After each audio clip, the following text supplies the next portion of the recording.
G'day and welcome to the Spearo podcast, the world's number one, the world's premier spearfishing podcast. We live it, we breathe it, we love it. We're all about interviewing the world's best Spearos and getting their tips, tricks and advice and sharing them with you so that you can be a better Spearo. And today's guest is no different. He's a 3-time New Zealand spearfishing champion by the name of Pat Swanson.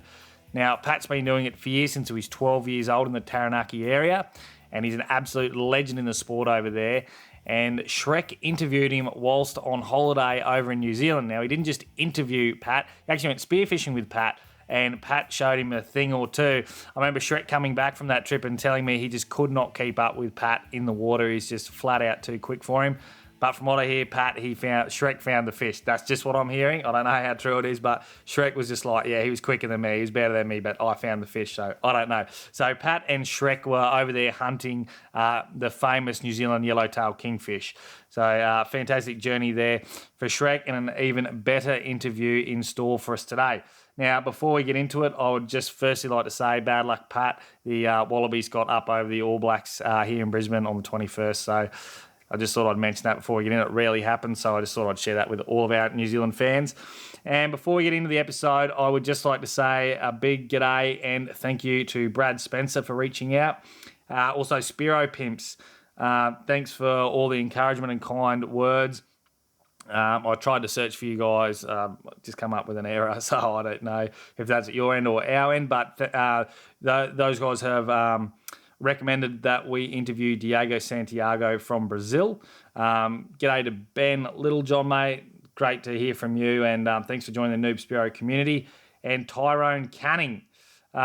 He is an avid listener and is very keen to get podcasting and has some great ideas. So we'll keep you informed with Tyrone's progress. But Tyrone, give us a call, and I hope we can help out with getting you started with your podcast. Well, that's about it from me. I'm not even involved in this interview, which makes it, I think it raises the quality by at least 50%. So enjoy this episode with Pat Swanson, all the way from New Zealand.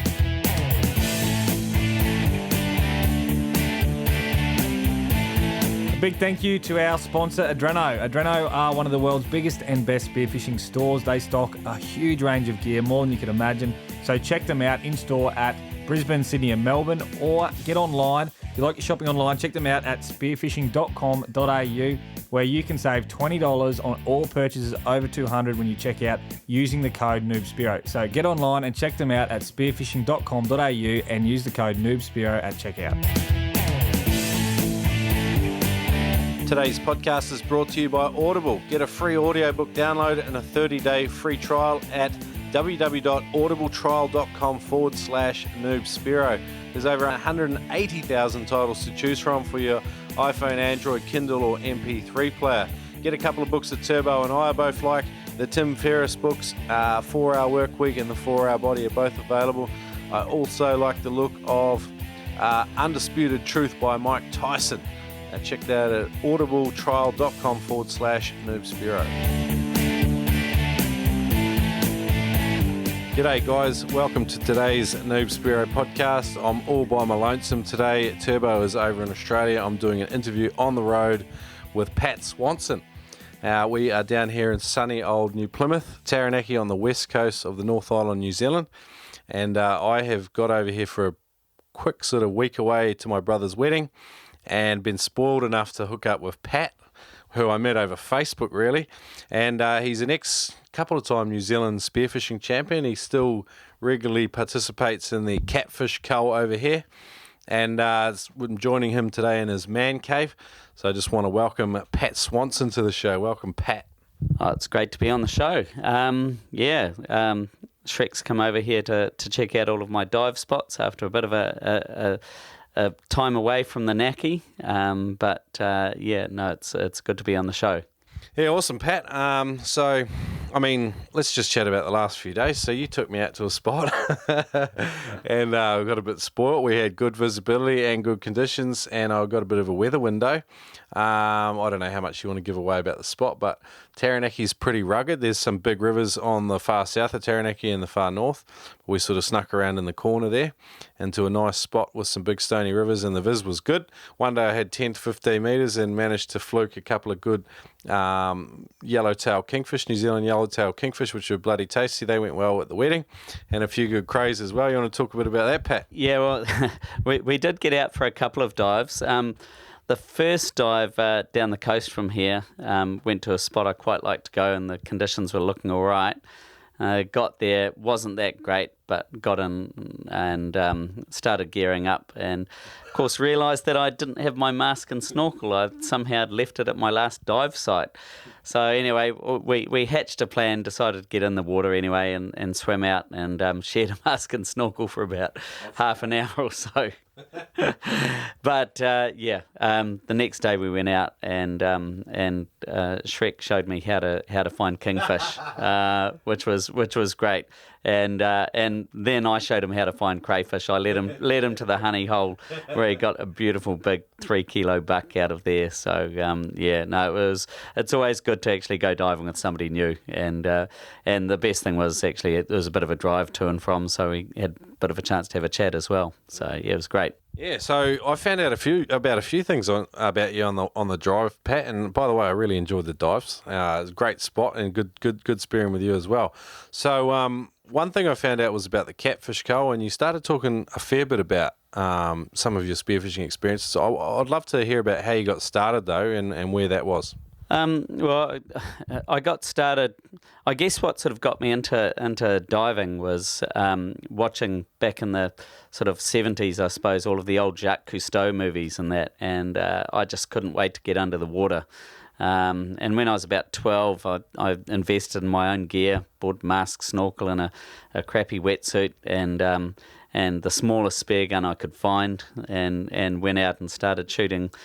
Probably the usual crap fish that you get here, sort of marblefish and wrasse and things like that. And just, I guess I was at sort of that age where you consume everything about spearfishing, and I read everything I could and talked to as many people as I could, and just went diving as much as I could. But really, I didn't get into spearfishing seriously till I was sort of in my mid-20s, I suppose, and I just left a job, and as a farewell gift, they gave me a spear gun, a Sea Hornet Recruit, which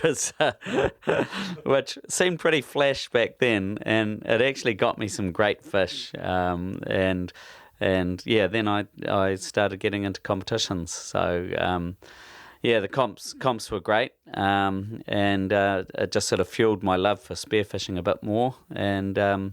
No, that's pretty cool, Pat. So you got started seriously in your mid-20s. You're in your mid-50s now. That's a long history in spearfishing. I'm looking at your spearfishing and freediving library. It's pretty phenomenal. And when did you start collecting books along the way? And what ones are probably some of the more influential books you've read? As soon as my parents recognised my my passion for diving and that, they started buying me books.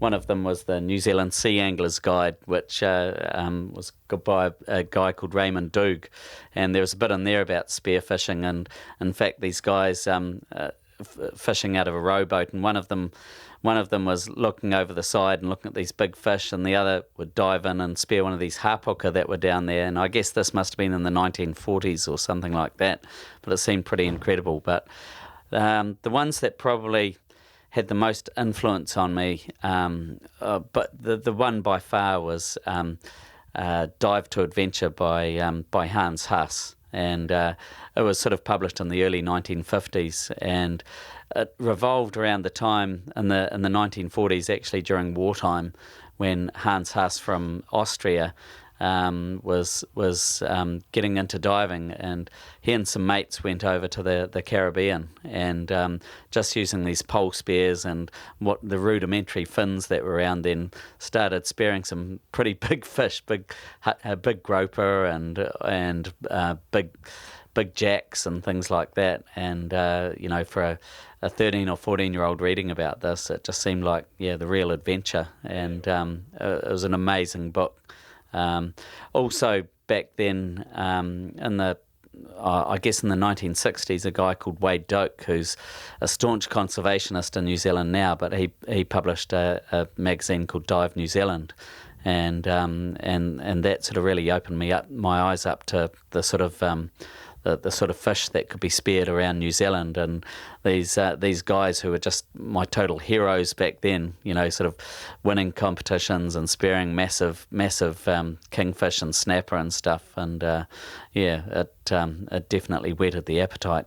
All right, cool. Okay, so we've got a little bit of your background. So you started sort of seriously in your mid-20s, and you've been competing since then. When you got started, what were some of your biggest issues, and how did you overcome them? Well, definitely the biggest issue was gear, and in I guess it was sort of late 1980s, early 1990s. The amount of gear that you could get was pretty limited. There was some New Zealand-made stuff, some Australian-made stuff. The European stuff, because of high taxes and tariffs, wasn't really coming in. And so, to get a decent, comfortable wetsuit, to get a gun that could shoot straight and shoot any range, to get decent fins was pretty difficult. You could get decent mask and snorkel, but it was definitely the gear, really, that sort of probably held you back the most. But sort of in the early 90s, people started bringing in gear from overseas, and Darren Shields probably started the revolution by bringing on a lot of European gear. He brought in Esclopez fins, which were, they were pretty good at the time, and a lot of the European guns, Cavallero guns, and things like that. And that's where sort of things really started to take off. It's a bit of a revelation when you start using, a decent, accurate gun and can shoot stuff that's more than a metre away. But that was probably the biggest thing. Yeah, like you alluded to before, I was chasing crays with you the other day, and you are a friggin' machine. Like I've dived with a couple of guys that are just friggin' units, but generally you go diving with a guy that's done commercial diving at some stage, and they're in a different league. Like they're I don't know, it's just the way they've trained and the way they've trained their bodies to respond. They're just completely different. To go from finning pretty hard along the surface to significant bottom time, then back up, and then shorter recovery times, and then back down again. I mean, we weren't hunting depth, it was just chasing crays, but like I was definitely watching you going, holy shit, and I'm 20 years younger, So like, can you talk a bit about your commercial experience? And I know there's a lot of guys that listen to this show that are fascinated with the idea of working in the dive industry. Just give us a few of your insights into how you got into it, and sort of what that experience was like for you.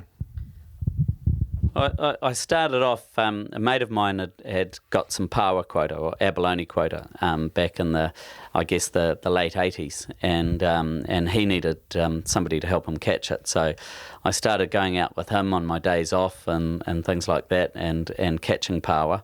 And sort of from there, at that stage I was working in a job teaching, and so my holidays sort of became relatively free, and weekends were free, and I got to know a couple of other guys with quota and started going out catching it for them.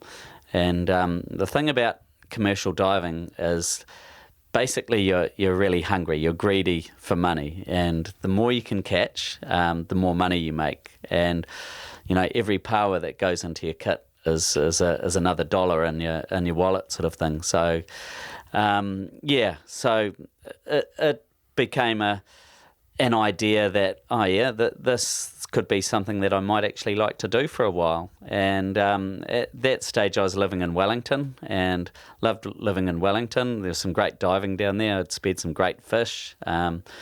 But we sort of hankered for warmer climes, and we ended up shifting up to the Coromandel in the northeast of New Zealand. And I worked for a guy, Herb, who's you've probably heard on some of the other podcasts, Dwayne Herbert, who's been multiple New Zealand champion.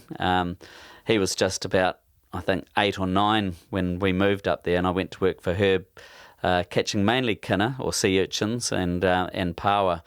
And so I worked for him for about 7 years, and during that time, it was a great time, going away with a bunch of blokes and fishing from the bottom of Stewart Island up to the Three Kings Islands in the far north. And, you get to see a lot of New Zealand. You get to dive some great places and some great conditions, but you also get to dive some not such great places in some pretty crappy conditions. And it puts me in mind of the first time I did a South Island power trip with Herb, and it was just a sequence of disasters. For one thing, the power price had collapsed, and so things were pretty tight financially. One of my first days out, Herb put me in this place where there's probably about a 3 metre swell rolling in, 3 to 4 metre swell, and the visibility was about probably less than 2 metres. And I found my way in amongst these boulders and things, and hadn't allowed for the odd big set that came through, and remember being sucked down through these massive boulders and thinking, I'm going to die here, this is just really bad. And went back. I had to spend about half an hour on the boat getting my heart rate back down, and then a couple of days after that we were out, and we'd anchored the boat out, took the rubber duck inshore to get some power, and we're fishing away. And then the dinghy boy comes back and he says, the boat sunk. And so it was just a chapter of disasters, and somehow the anchor rope had got caught around the leg of the engine, and a bit of water had got on deck, and we got back there, and there was just the bow poking out of the water, and there was power all over the bottom, and we found the car keys sitting on the bottom, so that was a bonus. And it was, disasters, but some great stuff as well. Most days after work, we'd go for a spearfish, and you got to go to some of the great places in New Zealand, White Island and the Mokohinau Islands, Great Barrier, shooting big fish and catching big crayfish and stuff like that. It was great. But you were talking about the way I was diving the other day, and that really does sort of go back to how you have to dive when you're diving commercially. You're short recovery times, lots of multiple quick dives, and you might swim for 100 metres and then do half a dozen quick dives, and that was the way to keep your catch rate up. And so it was very effective. I'm not so sure that method is a good way of becoming a good free diver. But it certainly makes you efficient, especially when you're chasing crayfish and stuff as well. So but yeah, cool. That was awesome. Like you sort of give the range there of the whole experience, from like the 4 metre swell and getting punished to like the experience of being out with a great bunch of blokes and shooting some phenomenal fish. For the guys wanting to take on commercial fishing modern day, I know your experience was like not like ages ago in the past, but what advice would you give to them, and how would they go about it? I know you've also travelled quite widely as well, so you've probably seen a bit of commercial diving in other places as well. What advice would you give them? I would say that if it's something you really want to do, and if it's something where you want to improve your diving skill, if you want to do a bit of travelling around the country or even around the world, I think give it a go. But it does have to be something that you're committed to.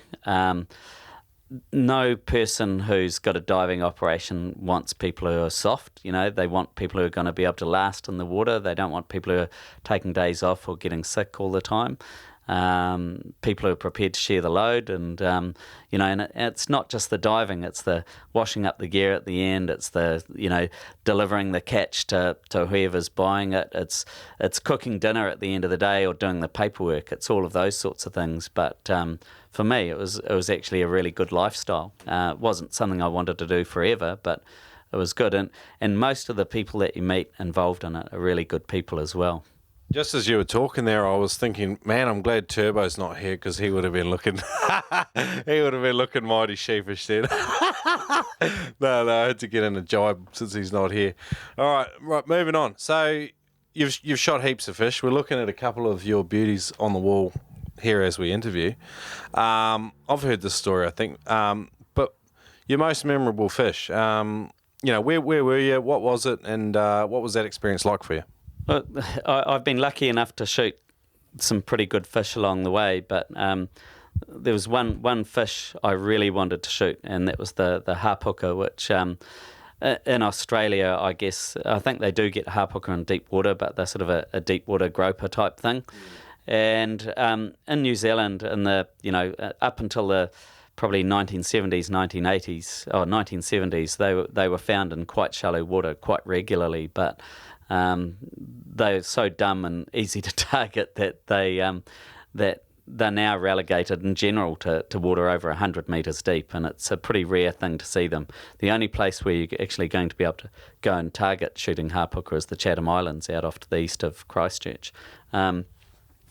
But yeah, one day after diving for urchins out off the Coromandel coast, we were coming back in from the Alderman Islands, and there's a rock partway in called Castle Rock, and jumped in there. It was about 4 o'clock at night in June, and getting quite dark, and the water wasn't that clean, and dived down hoping maybe for a late season kingfish, dived down amongst all the pink mau and stuff. It was really cool. There's lots of fish there, sort of place where you see marcos there pretty regularly, and there's always lots of schoolfish, trevally and kawai and stuff.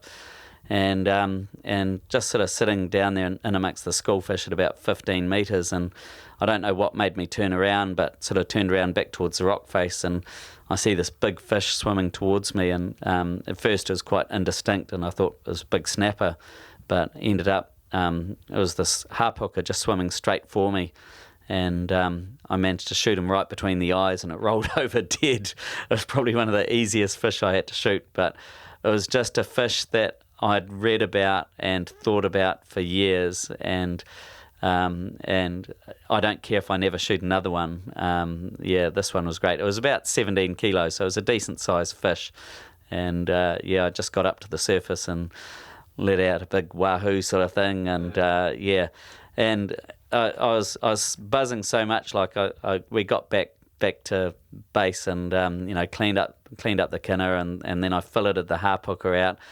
And I ended up giving it all away. I didn't get any for myself. I was too busy buzzing about it to think about getting any for myself. But yeah, it was an awesome fish. It made me think about how sometimes, you can read spearfishing books or you can watch videos and you can really learn about a species and really sort of have it in your mind about how much you want to shoot that thing, and when the day finally does come, it's amazing how much you appreciate it, and you can see why guys take the big photos all the time with them. And I'm looking at a photo of that hapuka, and I think you said it's taken on a 5 meter, like a disposable camera or something, yeah.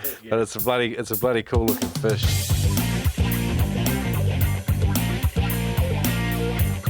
Guys, we are proud to announce that we now have a code for you guys when purchasing a set of penetrator freediving fins from penetratorfins.com. These are the best fins going. We love them. Super reactive. They get a great curve, great channels, and they last forever. We've been using them now for years. I've flogged the hell out of mine. I've had them in wrecks and the rocks, the whole lot. Cannot kill them. I even saw the rocking chair at the back of the house on one of the blades the other day, and someone was sitting on it, and I got him to get off, and the blade was still good. I couldn't believe it. But anyways, so we've got a code for you. It's Noob Spearo, and chuck that in at checkout when you're shopping online at penetratorfins.com, and you will save yourself $20. That's Noob Spearo at checkout. Get one of the best fins on the planet on your feet, and get out there and shoot more fish.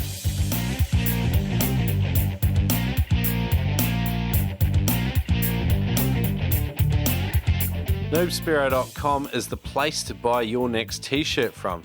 You've probably looked in your drawer lately, you've got 3 or 4 and they're all tattered and ugly. Get a decent one this time, one you actually like wearing. Now these are comfortable shirts. We went through a couple of different versions before we settled on the shirts we like. The material's nice. It's quite nice in the summer when it's hot, comfy against your skin. They feel good. $35, free shipping till the end of the year. Get your hands on them at noobspearo.com.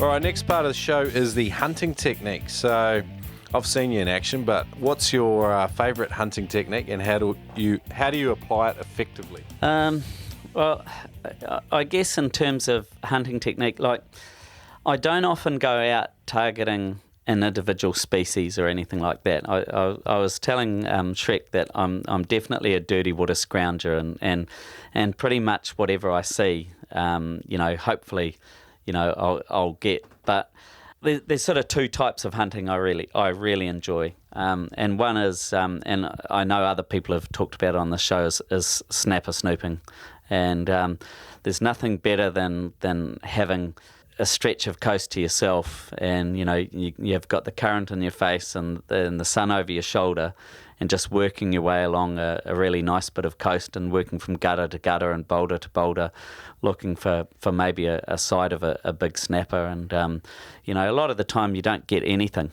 You won't see anything. It won't be right.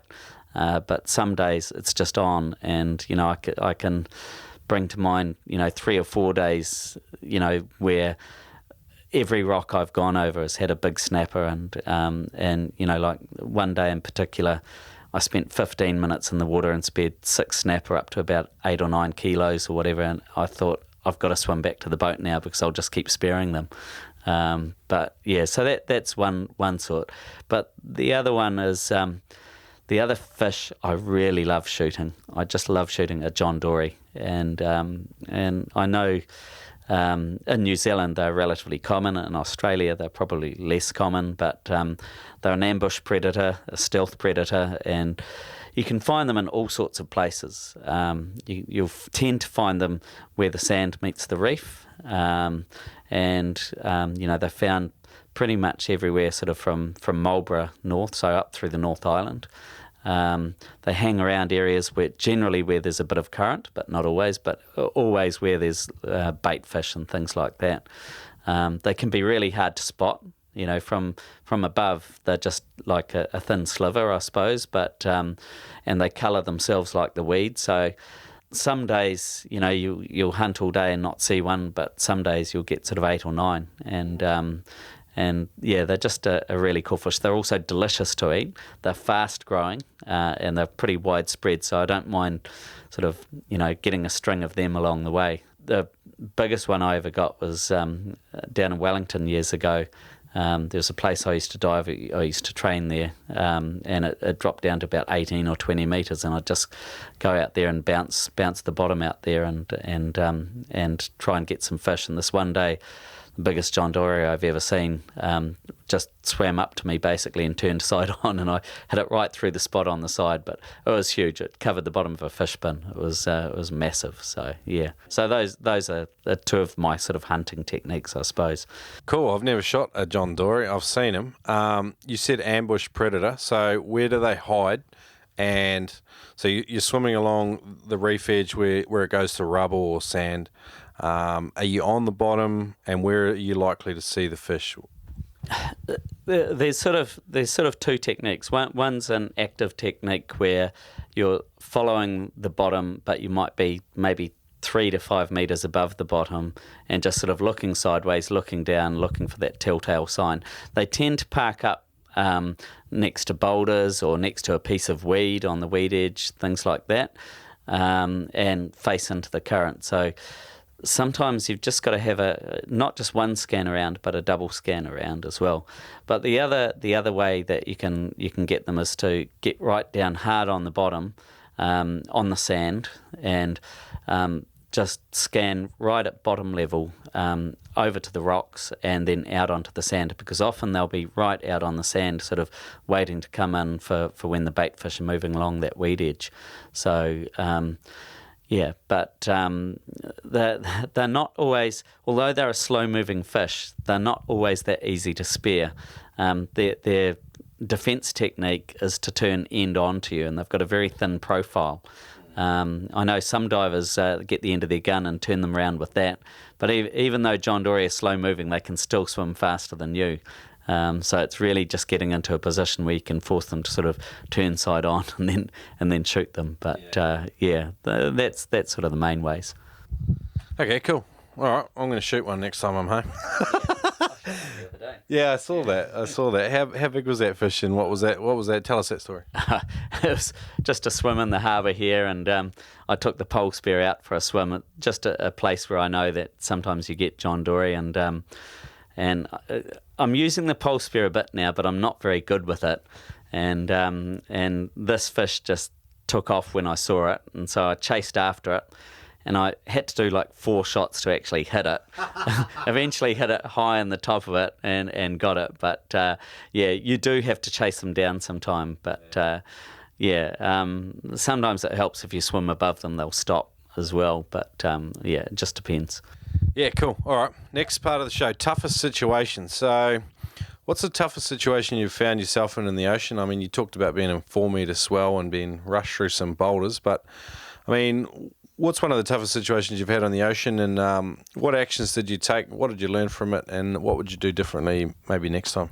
Well, there's been a few, but probably the one I remember most is, again, after a day's diving for urchins, we're up at Great Barrier Island, and I jumped in on a rock there, really fishy place.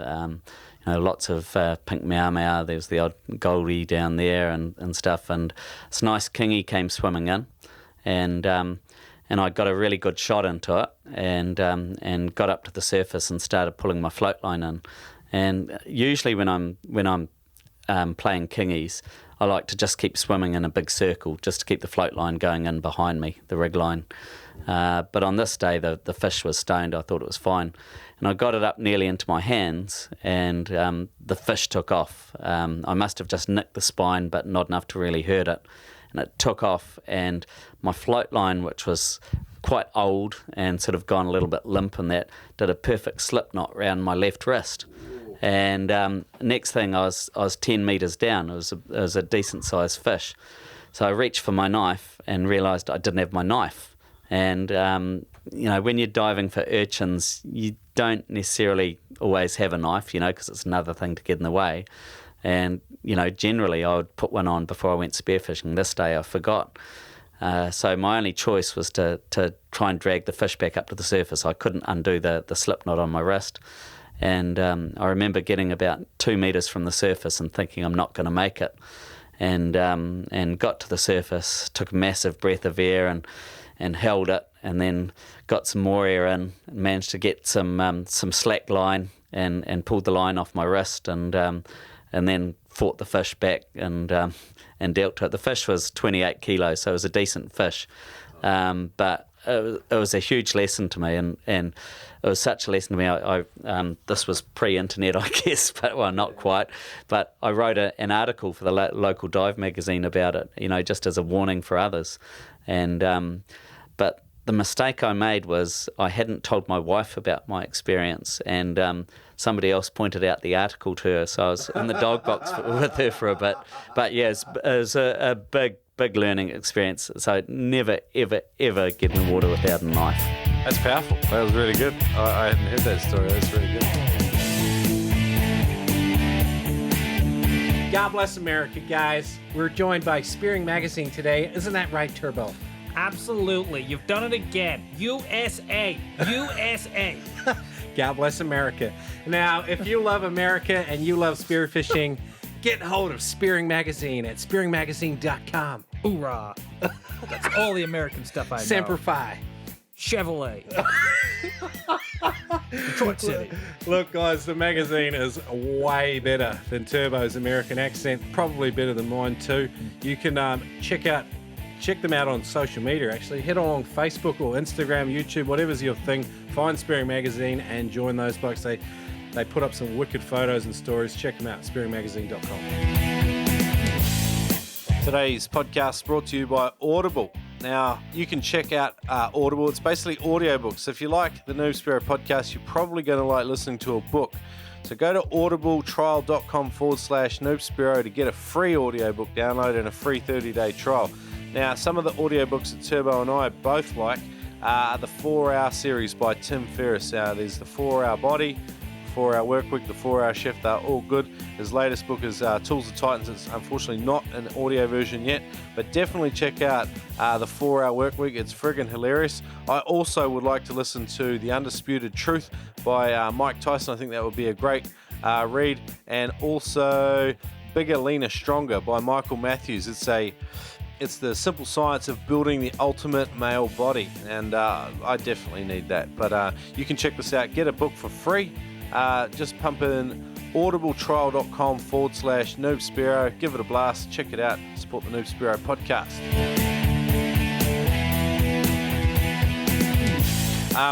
I haven't teed anything up with you yet, but the next part of the show is the veteran's fault. Now, this is where we dig sort of deep into an area of our interviewees' sort of, life story, I guess, and dig deep.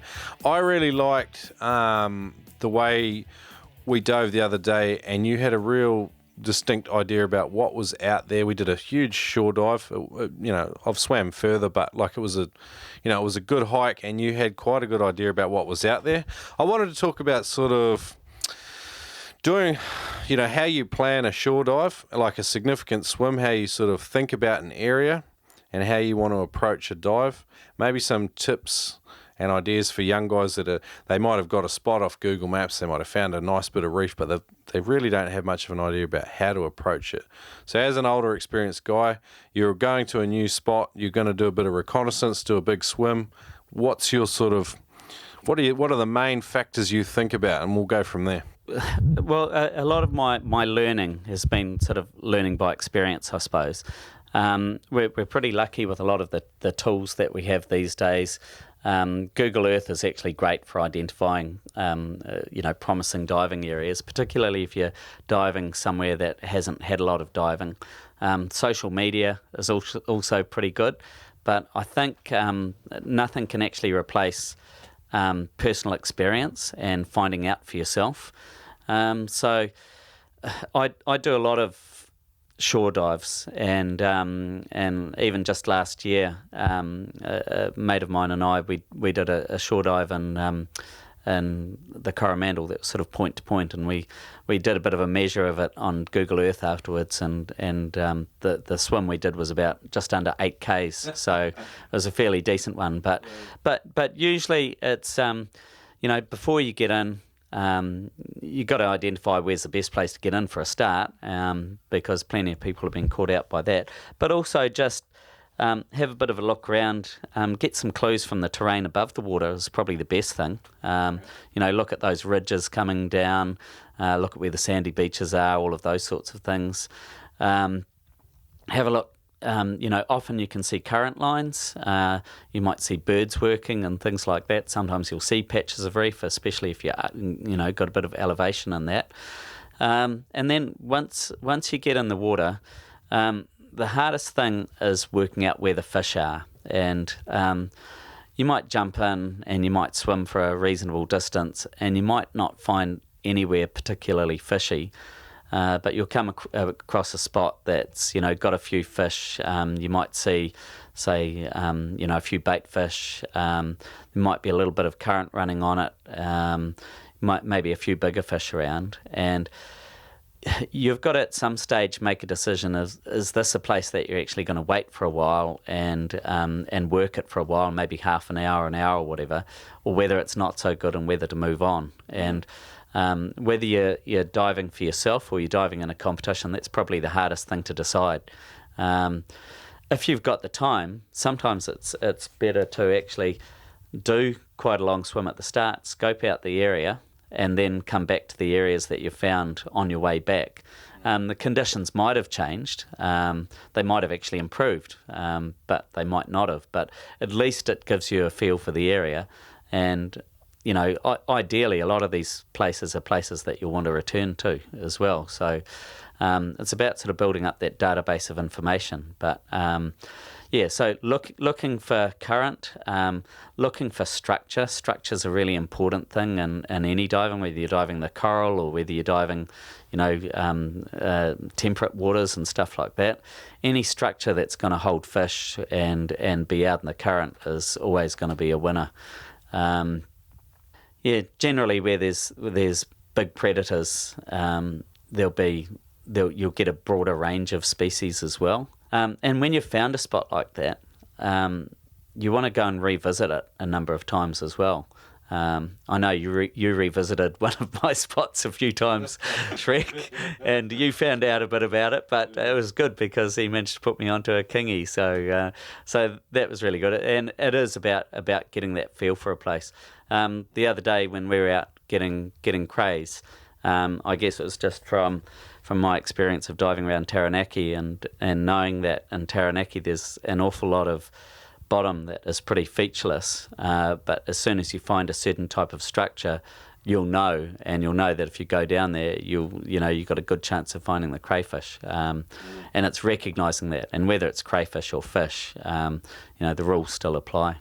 Yeah, you definitely put us on a couple of good honey holes. Like when we did come across some big boulders and crack ground, sort of 8 to maybe 12 meters, we'd jam a gun in there and then work it as a team to take some crays, and it was really cool to pull them out and feed my whole family at a wedding. I mean, I think that's one of the beautiful things about our sport. But I mean, this is part of the reason why I did this for a Veterans Vault, because I mean, before we even did a longer sort of a dive for crayfish, you explained to me sort of what the topography of the bottom was doing, what the rough plan was, and what we were likely to encounter.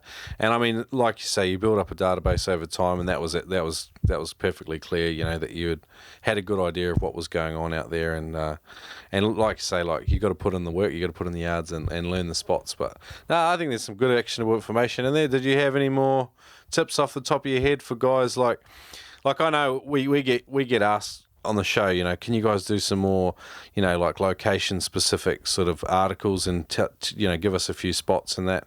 I think there really is something in learning the big how to do it yourself. I mean, have you got any more tips for these guys that are learning to find spots? Oh, you do have to be a bit of a sponge and for information, and I've learnt that off a lot of people. I think Ian Puckridge is a classic one for that. He's very good at collecting information from a lot of people, and not just divers, not just Spearos either. Talk to fishermen and things like that. But sometimes it's just those little snippets of information, and you might find that a fisherman's been surf casting and has been catching snapper at spot X or whatever, and you think, oh, that could be worth going and having a look at. But the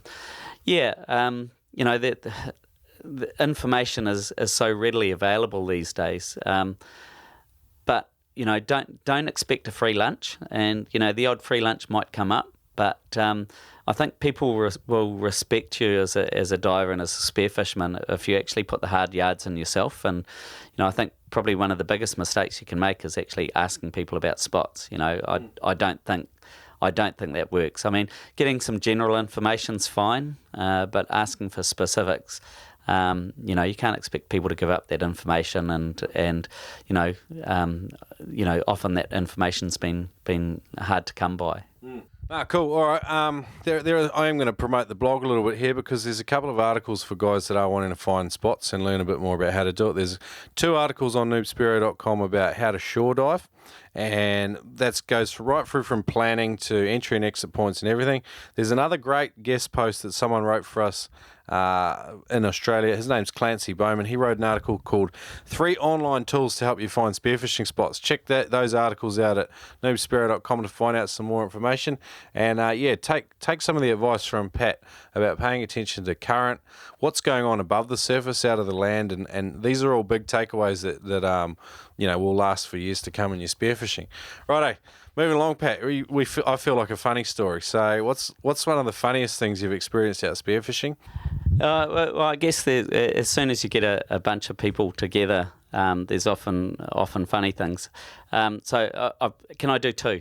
Yeah, okay, so one of them was after my first nationals, I was lucky enough in my first nationals to finish 20th, and the top 20 guys in that got to go on a selection trial for the New Zealand team, and so I went up to the Bay of Islands for the selection trial and met all of these people who are the sort of the heroes of my sport, like Bob Rosemurgy and Darren Shields and Ian Warnock and Shane Fitzmaurice, who I ended up winning 3 nationals with, which was pretty cool. But this particular one, we were all staying in the same place and up at the Bay of Islands, and we got out.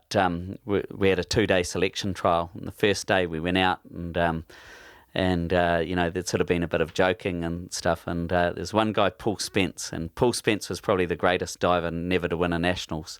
He was second about 4 times, and he went to open his dive bag, and somebody had stashed a dead possum off the road in there. so anyway, this ended up sort of started the ball rolling, and it ended up with Darren Shields, who was there driving away with a silver drummer under the spare wheel in his Holden Commodore. So I think it was a few days before he found that. So I mean, it was just good fun, and I think when you get a bunch of Spearos together, it's pretty good. But probably the best story was I was in Perth in the Inter-Pacific spearfishing competition, and we were staying in this. It was like a school camp type thing, and in dormitories and stuff like that. And we'd been out scouting for about the week before, and been trying to find fish, and out around Rottnest Island. That was pretty hard going, and the night before the competition, we were just sort of sitting in our dormitory talking, and we could hear some loud voices next door. It was the Australian team, and I think a couple of them had a few beers, were getting a little bit loud. Probably not the thing to do before you have a competition. But Shane got a glass and held it up to the wall, and heard, I think it was Greg Smith from Queensland, talking about this secret spot that he'd found out on the reef, and he'd found this place, and he says, "Oh, thank goodness we'd found this place, there's fish everywhere." And so we hatched our plan to basically tag them the next day, and Shane and I just followed them, sort of went parallel with them out. They missed the spot, we landed on it, and we got all the fish, and we ended up beating Australia that competition. But it was great. Sorry, Turbo, but I'm sure Shrek will be proud. But it was awesome. They were 2 bloody good stories, and I love it when the Aussies get beaten. So this is great. No, that's cool. I like the silver drummer under the spare tyre in a car. That's a bloody prick of a move. All good. All right, so what's in your dive bag, Pat? I mean, you lent some gear to me while I arrived. I was using some of your weights, your plastic fins, and a bloody float and float line, so that was helpful. Thank you for that, by the way. But what's in your dive bag over here? Taranaki diving, so we're talking temperate water ranging from, what do we get, maybe 14 degrees here in the depths of winter. 12 degrees to maybe 22 in summer. What are you using? We're shooting yellowtail kingfish maybe to 20 kg or a bit bigger if you're really, really lucky. And we don't shoot crayfish, you grab them by hand here, but like you're saying, you're getting John Dory. What are you using? What's in your kit? So if we go sort of from head to toe, I suppose, first, I've got a favourite snorkel that I've used probably for the last 25 years. It's a Scuba Pro snorkel. You can't get them now. I lost one the other day, which is why I didn't have a mask and snorkel when I went out with Shrek the other day. I've still got a couple there, but the mask I'm using at the moment is a Maria's Liquid Seal one, which is really good, but good for shallow water diving. It's relatively high volume. I'm looking at a lower volume mask for some of the deeper stuff. My fins, I'm using the local Ruku fins, just in a soft compound composite fin, and they're in a Beauchart foot pocket, really comfortable. Nice, efficient fin. I don't like a long fin because they get in the way when you're diving. They make a bit of noise, and especially if you're doing a bit of travelling and stuff, they're just a lot harder to handle. My wetsuit I'm using at the moment is Rob Allen 5mm Scorpia. Really like that, nice and comfortable, like the camo design on it. Guns, I'm using all sorts of stuff. My favourite gun, they don't make anymore, and I've got one downstairs here, and I'm too scared to use it because it's probably going to break and either hurt me or disappoint me by losing a fish. And it's the best gun ever built, which was the Spearos Viper. I modified mine with a carbon fibre barrel and loved it, and it's shot lots of record fish and won me competitions and stuff. But at the moment I'm using probably 3 guns in the depths of winter here. I've got a little Omer 75 centimetre gun that kills everything in 2 metre vis, or metre vis. I'm using, when it gets a little bit clearer, I'm using a Rob Allen Scorpio 1 metre, and that's just a good knock-around gun. You can use it anywhere. Got me a nice kingy the other day. But once the water clears up a bit, I'm using a Beauchart Marlin Carbon, and it's a 115, just using twin 14mm rubbers on it, and it's nice actually. It's not as good as my Spearo sub, but it's a nice solid gun. I like the mech in it, and it seems to be accurate for me at the moment. So yeah. What about booties and gloves? Crayfish go pretty hard on your hands, as I've found out again. And you also talked about dive knife. What are you using there? So booties, gloves, and a knife. What brands? Booties, whatever's cheap. Because especially doing shore dives, I tend to blow through them quite a bit. So I don't really care too much about that. Gloves. I've tried all the expensive gloves, but to be honest, your Japanese hardware / gardening type gloves are really good. The dipped gloves, they may not be that warm, but they're relatively resistant to crayfish spines and things like that. And as for knives, I lose so many knives. I tend to buy 5 or 6 at a time. Just the little plastic bait knives. I really like them. They've got a good blade on them. They're still good for shredding fish. If you're burleying fish, they'll icky your fish all right. And they'll cut through line if you have to as well. I tend to lend them to people too who lose them as well. But I've used expensive knives, but they seem to work just the same as the cheap knives, to be honest. No, it's good advice and good thoughts into some of the gear that is disposable. And like you say, for shore diving, booties, you just go through them. Gloves with crays, you just go through them, and you just want something that's going to get the job done. And knives as well, I guess, yeah, you can lose a few of them. Right, next part of the show. Unfortunately, Turbo, it's not Fast 5 Facts for Noobs. It's Spearo Q&A, so this is sort of like a faster paced round of questions. So I'm going to just shoot from the hip here, Pat. What is the single best piece of advice you've been given for spearfishing? Okay, single best piece of advice. That would be don't spend money on gear. Spend money on experiences, I think, and sort of going to places, doing things, and a lot of people buy all of the bells and whistles for their gear and that, but really you've got to get your diving right, and the only way you can do that is by time in the water.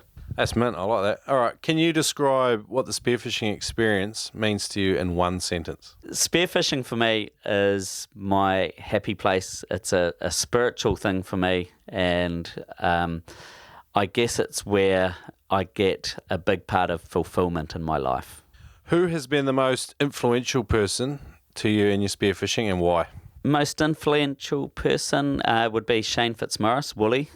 He lives in Sydney now, and he was my partner in many, many competitions. We've dived overseas. We've dived in New Zealand, won nationals. He's just an awesome guy, and there's often been times when we've been diving together where I've wanted to give up at things, and he's egged me on. He's always supported and encouraged me. He's also got a great sense of humour. He can also be a real asshole at times, which I probably need from time to time. Mega spearfisherman as well. He could just pull out dive after dive. Another ex-commercial diver, actually. All right, so good on you. Shout out to Wooly. So, all right, Pat, if you could go back in time to when you were just starting spearfishing all over again, what advice would you give yourself? It's a bit different now, but if I was going back then, join a club. But now get involved with a group of people who are spearfishing, whether it's through social media or, just getting to know locals down at the local fishing club or whatever. But there's too much to try and find out on your own. So if you can get with a group of like-minded people, you can share costs on trips and things like that, share information. I took too long finding that out. All right, and during your 30-plus years spearfishing, what is the single biggest lesson you've learned? Single biggest lesson, I think, is you don't need to stop spearfishing.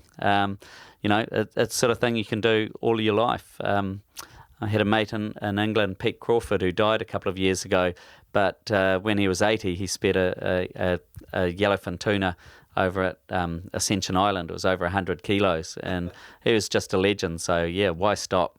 All right, and last question in Spearo Q&A is, what current challenges do you face in your spearfishing, and how are you approaching them? There's a few challenges. I think one of them is getting older, and a lot of things like are less easy and less comfortable than they were before. So it's the old story of if you don't use it, you lose it. So really, it's just keeping going with that. The other challenges, I think, there's a big challenge around the morals and ethics of spearfishing and things like sustainability. And I think in the past, or when I started, you could go out and you could just keep shooting fish. Well, now, that is just not sustainable. And I think it's really important that each Spearo needs to draw a line in the sand about what they're going to take and the sort of species that they're going to hunt and things like that, because I think if we want it to last into the future, we've got to do something about it. It's really easy to think that things are really good now, but unless you've seen what it was like 10 or 20 years ago, you don't understand what it's going to be like 10 or 20 years in the future. So that's the next thing. I think the other thing, probably the third challenge I'd say, is that spearfishing has become a big sport, and with it, it's sort of become quite big business. And I think there are some, I guess, political challenges around that, about managing the sport in a responsible way, and making sure that spearfishermen have a voice. And that, people know about what's happening with spearfishing as well. I think that's a really important thing. So I think it's a really exciting future, but I think there's some real challenges with it as well. All right, and for all the Kiwi Spearos listening, New Zealand Spearfishing is an organisation you've had a lot to do with. Can you talk a little bit about that? And your second biggest challenge, we were talking about sustainability and spearfishing and being selective. After we've talked a little bit about New Zealand spearfishing, I want to talk about the Lake Taupo catfish cull, where we can kill everything.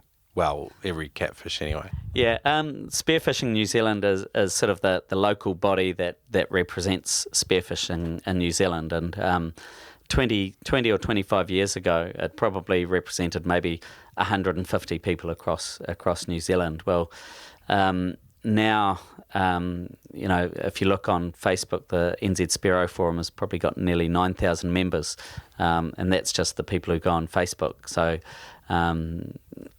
there's actually a lot of people to represent there, and at the moment I'm on the committee of Spearfishing New Zealand, and one of our tasks is going to be to actually to sample or to get some information from the people who are doing spearfishing in New Zealand about what they want from Spearfishing New Zealand. So I think there's some things that we're probably doing quite well at the moment, some things that we can improve on, but really it's about representing spearfishing.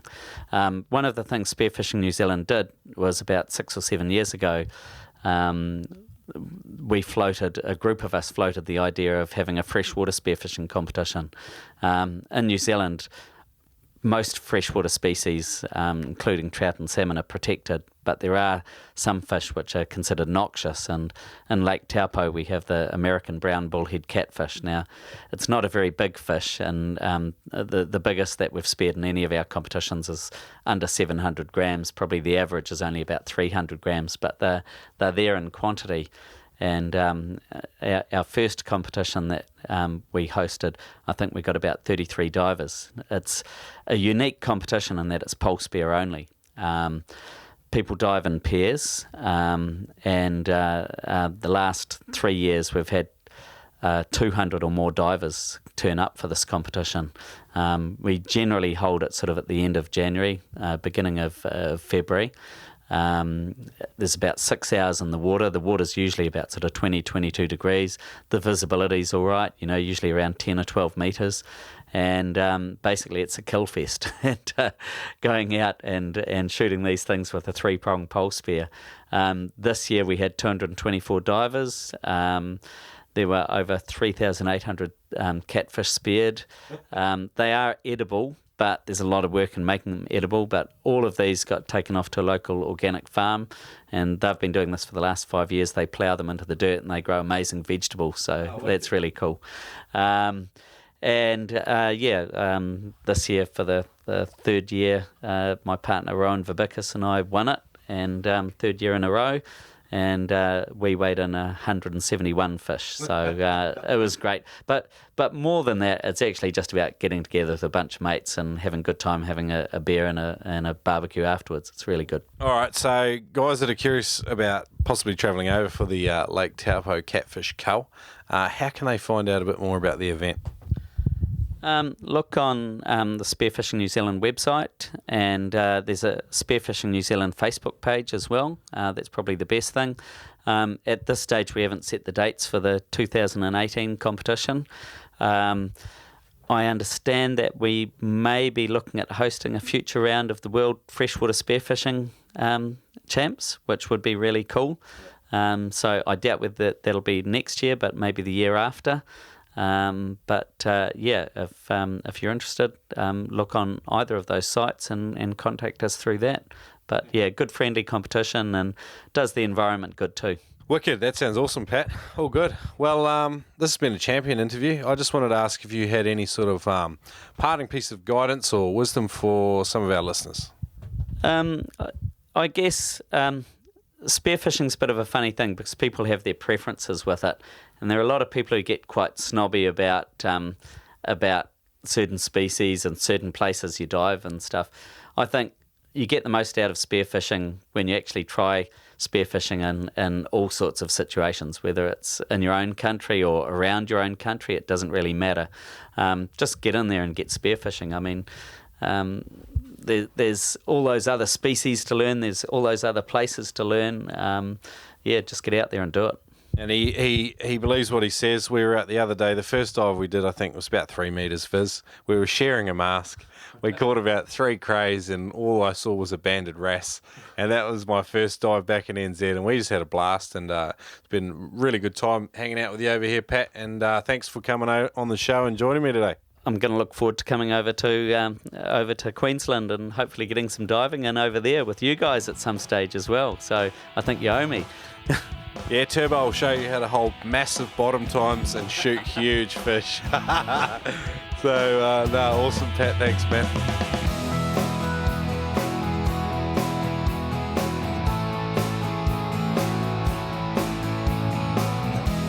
Okay, guys, that's today's interview. Thanks for listening. We hope you learnt something. Hope you enjoyed today's episode with Pat. He's an absolute legend and a top bloke. And Shrek's not bad either. No, he did a great job there. And if you want to read more about Pat, Shrek did an article for a newspaper over there, and you can just Google patswansonstuff.co.nz, and Pat's interview with Shrek will pop up there. Shrek was pretty much the biggest thing that happened to New Zealand that week, and he made every paper from top to bottom. Now, speaking of big things, we have some huge guests coming up over the next couple of months leading into the Christmas period. I won't tell you who's coming up, but we have an Australian guest, probably the biggest name in Australian spearfishing for the last 5 to 10 years. He's an incredible diver and an incredible interview, and he holds nothing back.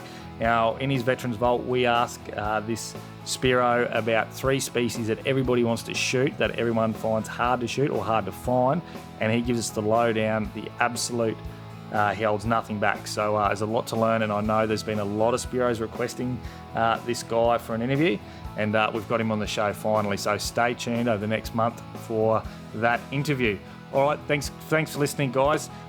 Just before we go, I forgot to introduce the next week's episode with Jerry Cavadias. So we sort of change pace and go from New Zealand all the way over to the Greek islands. Now, Jerry is a competition diver. He's been diving the Greek islands his whole life. He's a very deep diver, and this is a very entertaining interview with Jerry. He's a great guy. He's a barrel of fun, and he shares his tips for spearfishing the Mediterranean. Fantastic listen, so stay tuned for next fortnight's episode. Right, that's all from me, guys. Stay safe, never dive alone, and make sure you buddy up. Guys, in today's episode we have talked about lots of different spearfishing equipment. Chances are you can get your hands on most of it at spearfishing.com.au. They've got competitive prices and an awesome hassle-free returns policy. They have $15 flat rate shipping Australia-wide. Chances are, if you order that equipment today, it will be at your doorstep tomorrow. And you can even save a little bit more money by using the code NoobSpearo at checkout. That'll save you a further $20 on every purchase over $200. It also helps support the Noob Spearo podcast. So head over to spearfishing.com.au and save some money on some gear. Thanks for listening, guys. Guys, today's show is not only brought to you with our partner, spearfishing.com.au, it's brought to you by our brand new ebook available on Amazon. Turbo, what's the thing called again? It's called 99 Tips to Get Better at Spearfishing. Why is it called 99 Tips to Get Better at Spearfishing? Because it's got 99 tips in there to help you get better at spearfishing. I thought you said there was way more than 99. Well, there's 99 official tips, but each tip can be broken down into several tips. So it's like tips and Oh, it's tips on tips. a multiplication of tips. Mate. Just actionable information. Oh, you can put it straight into action. That's the Awesome. best thing about it. It 99 should have been tips. called 99 actionable tips to get better at spearfishing. But because we were paying per letter on the cover, we just went with 99 tips to get better at spearfishing. All right, guys, available on Amazon.com. Thanks for joining us today on the Noob Spearo podcast.